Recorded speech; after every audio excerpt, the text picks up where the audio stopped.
കഴിഞ്ഞ ദിവസം കേന്ദ്ര മന്ത്രിസഭ അംഗീകാരം നൽകിയിരുന്നു.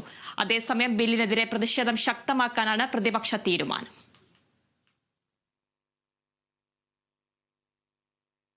തൃശൂർ ശക്തൻ ബസ് സ്റ്റാൻഡ് പരിസരത്ത് തീപിടുത്തം. ബസ് സ്റ്റാൻഡ് പരിസരത്ത് പ്രവർത്തിക്കുന്ന സൂര്യാഗ് സിൽസിലാണ് തീപിടിച്ചത്. സംഭവ സമയത്ത് ഫയർഫോഴ്സ് എത്തി തീ അണയ്ക്കാനുള്ള ശ്രമം തുടരുന്ന വിവരങ്ങളുമായി അനീഷ് ആന്റണി ചേരുന്നുണ്ട്. അനീഷ്, തീ പൂർണ്ണമായും നിയന്ത്രണ വിധേയമാക്കിയോ? അതുപോലെ തന്നെ എന്താണ് ഈ തീപിടുത്തത്തിന് കാരണം?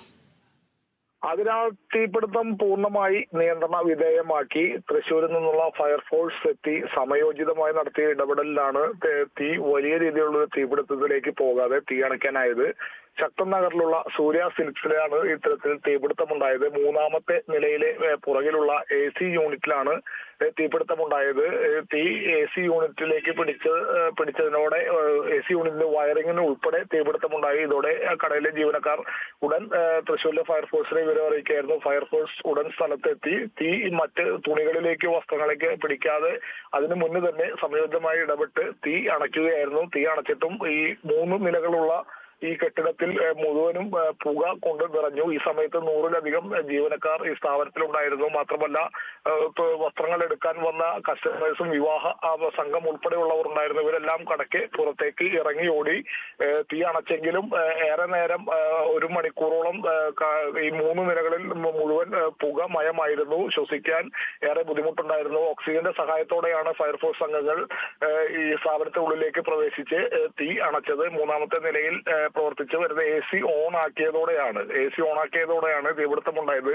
ഷോർട്ട് സർക്യൂട്ടാണ് ഇത്തരത്തിലുള്ള തീപിടുത്തത്തിന് കാരണമെന്നാണ് പ്രാഥമികമായ ഒരു നിഗമനമുള്ളത്. എന്തായാലും നെടുമ്പുഴ പോലീസും അതുപോലെ 2 യൂണിറ്റ് ഫയർഫോഴ്സും ഉൾപ്പെടെ സ്ഥലത്തെത്തിയിരുന്നു. ഫയർഫോഴ്സ് സംഘത്തിന്റെ ഞാൻ നേരത്തെ സൂചിപ്പിച്ച പോലെ സമയോചിതമായ ഇടപെടലിലാണ് ഇത്തരത്തിൽ വലിയൊരു തീപിടുത്തത്തിലേക്ക് പോകാതെ അല്ലെങ്കിൽ ഒരാൾ അപായത്തിലേക്കൊന്നും പോകാതെ തീ അണയ്ക്കാനായത്.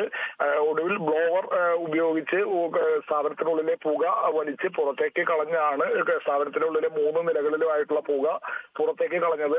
എന്തായാലും സ്ഥാപനം ഇപ്പോൾ അടച്ചിരിക്കുകയാണ്. ഇനി തീപിടിച്ച യൂണിറ്റിന്റെ അവിടുത്തെ നിർമ്മാണ പ്രവർത്തികൾ വയറിംഗ് ഉൾപ്പെടെയുള്ളവ മാറ്റിയതിനു ശേഷം ആയിരിക്കും ഒരുപക്ഷെ കട തുറക്കാൻ. എന്തായാലും 100-ലധികം ജീവനക്കാരും നിരവധി കസ്റ്റമേഴ്സും ഈ തീപിടിക്കുന്ന സമയത്ത് ഷോപ്പിലുണ്ടായിരുന്നു. അവരെല്ലാവരും ഓടി പുറത്തേക്ക് ഇറങ്ങി ഫയർഫോഴ്സിനെ അറിയിച്ചു. ഫയർഫോഴ്സ് എത്തി സമയോചിതമായ ഇടപെടലിലൂടെ തീ അണച്ചു. മറ്റ് ആളപായങ്ങളൊന്നും ഈ തീപിടുത്തത്തിൽ ഉണ്ടായില്ല. ആതിര. ശരി, അനീഷ് ആന്റണിയാണ് വാർത്തയുടെ വിവരങ്ങൾ നൽകിയത്.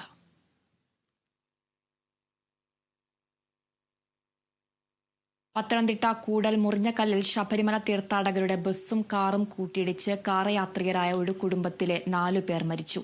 മല്ലശ്ശേരി സ്വദേശികളായ നവദമ്പതികളായ നിഖിൽ മാത്യു, അനു എന്നിവരും നിഖിലിന്റെ പിതാവ് മത്തായി ഈപ്പൻ, അനുവിന്റെ പിതാവ് ബിജു ജോർജ് എന്നിവരുമാണ് മരിച്ചത്. തിരുവനന്തപുരം വിമാനത്താവളത്തിൽ നിന്ന് വീട്ടിലേക്ക് മടങ്ങും വഴിയായിരുന്നു അപകടം. വിവരങ്ങളുമായി ആന്റണി ജിസ്റ്റർ ചെയ്യുന്നുണ്ട്. ആന്റണി, വളരെ ദാരുണമായ ഒരു സംഭവം. കുടുംബത്തിലെ 4 പേരാണ് മരിച്ചിരിക്കുന്നത്. എന്താണ് അപകട കാരണം? കൂടുതൽ വിശദാംശങ്ങൾ എങ്ങനെയാണ്?